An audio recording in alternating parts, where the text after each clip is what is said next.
नमस्कार। आज हम एक ऐसे देश की कहानी को समझने की कोशिश करेंगे जो दशकों से मतलब कई सालों से शांति का एक बड़ा सिंबल रहा है। लेकिन अब वही देश एक ऐसी सैन्य शक्ति के रूप में उभर रहा है जिसकी किसी ने उम्मीद नहीं की थी। हम असल में ग्लोबल पावर में एक बहुत बड़े बदलाव को देख रहे हैं। तो जब हम जापान के बारे में सोचते हैं तो क्या ख्याल आता है? शायद बुलेट ट्रेन्स, है ना? या फिर एडवांस्ड रोबोटिक्स और एक ऐसी संस्कृति जो शांति को बहुत महत्व देती है। लेकिन ये जो शांति वाली इमेज है ना, अब उसको चुनौती मिल रही है। और चुनौती भी कोई छोटी मोटी नहीं, बल्कि दुनिया के कुछ सबसे एडवांस्ड मिलिट्री हथियारों से। हम बात कर रहे हैं इलेक्ट्रोमैग्नेटिक रेलगन और हाइपरसोनिक मिसाइलों की। तो सबसे बड़ा सवाल यही है कि एक देश जिसके संविधान में ही शांति की बात लिखी है, वो अब अचानक युद्ध की तैयारी क्यों कर रहा है? यही वो पहेली है जिसे आज हम सुलझाने की कोशिश करेंगे। तो चलिए शुरू करते हैं। आज जो हो रहा है उसे समझने के लिए हमें इतिहास में थोड़ा पीछे जाना होगा, ठीक द्वितीय विश्व युद्ध के अंत में। उस दौर में जापान की सैन्य आक्रामकता, जिसमें नानकिंग नरसंहार और पर्ल हार्बर पर हमला जैसी घटनाएं शामिल थीं, उसका अंत बहुत ही भयानक हुआ था। परमाणु तबाही और बिना किसी शर्त के सरेंडर के साथ। युद्ध के बाद अमेरिका ने जापान पर एक नया संविधान लागू किया, और इस संविधान का जो दिल था वो था आर्टिकल 9। इस आर्टिकल ने एक तरह से जापान को शांतिवाद अपनाने पर मजबूर कर दिया। और दशकों तक जापान इस शांतिवादी संविधान पर टिका भी रहा। लेकिन अब हालात बदल गए हैं। आज जापान खुद को बढ़ते हुए खतरों से घिरा हुआ पा रहा है। तो सबसे पहले बात करते हैं चीन की। चीन के साथ जापान के रिश्ते, खासकर सेनकाकू द्वीप जैसे विवादित इलाकों को लेकर, काफी तनावपूर्ण हैं। और इसमें द्वितीय विश्व युद्ध की कड़वी यादें भी एक बड़ी भूमिका निभाती हैं। और ये मामला ताइवान की वजह से और भी गंभीर हो जाता है। क्यों?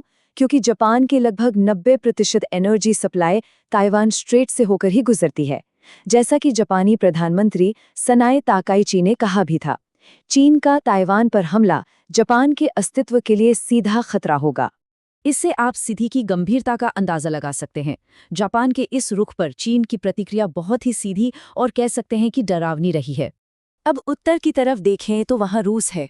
रूस ने कुरील द्वीपों पर कब्जा किया हुआ है, और इसका मतलब ये है कि तकनीकी रूप से जापान और रूस के बीच द्वितीय विश्व युद्ध अभी तक खत्म ही नहीं हुआ है।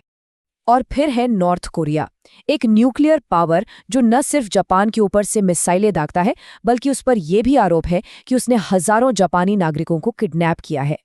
करीब 80 सालों तक जापान के पास इन सभी खतरों का एक ही जवाब था, अमेरिका के साथ एक सुरक्षा संधि। लेकिन अब वो भरोसा भी कहीं ना कहीं कम हो रहा है। हाँ, ये संधि आज भी है, लेकिन सवाल ये उठता है कि क्या वाकई किसी संकट के समय अमेरिका जापान की मदद के लिए आगे आएगा?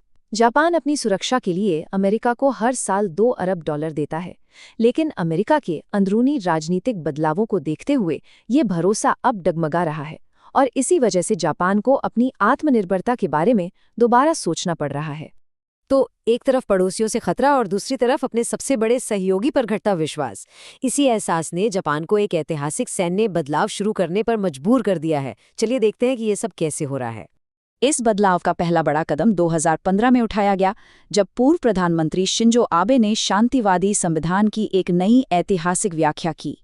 इसके बाद 2022 में आई एक नई राष्ट्रीय सुरक्षा रणनीति, जिसने जापान की सिर्फ रक्षा करने की नीति को पूरी तरह से पलट दिया। इसमें साफ तौर पर चीन, रूस और नॉर्थ कोरिया को खतरा माना गया, जवाबी हमले की क्षमता हासिल करने की बात की गई और डिफेंस बजट में भारी बढ़ोतरी का वादा किया गया।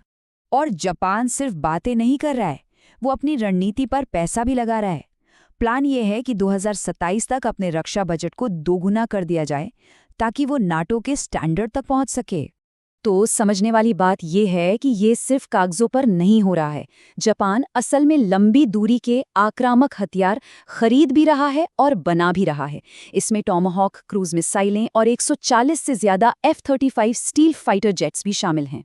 सोचिए, दुनिया की चौथी सबसे बड़ी अर्थव्यवस्था इतनी तेजी से अपनी सैन्य ताकत बढ़ा रही है। जाहिर है इसका असर पूरी दुनिया की स्थिरता पर पड़ेगा। और ये सब कुछ अकेले में नहीं हो रहा है, ये पूरे दक्षिण पूर्व एशिया में चल रही एक व्यापक और तेज हथियारों की दौड़ का हिस्सा है, जो एक बहुत ही अस्थिर माहौल बना रहा है। हालांकि जापान में आज भी बहुत से लोग शांति की ही बात करते हैं, लेकिन आर्टिकल 9 की विरासत, पड़ोसी दुश्मनों का दबाव और एक अनिश्चित सहयोगी पर निर्भरता ने देश को एक नए रास्ते पर लाकर खड़ा कर दिया है। और ये जो रणनीतिक बदलाव है, ये हम सबके सामने एक बहुत ही गंभीर सवाल खड़ा करता है। क्या हम तीसरे विश्व युद्ध की शुरुआत देख रहे हैं,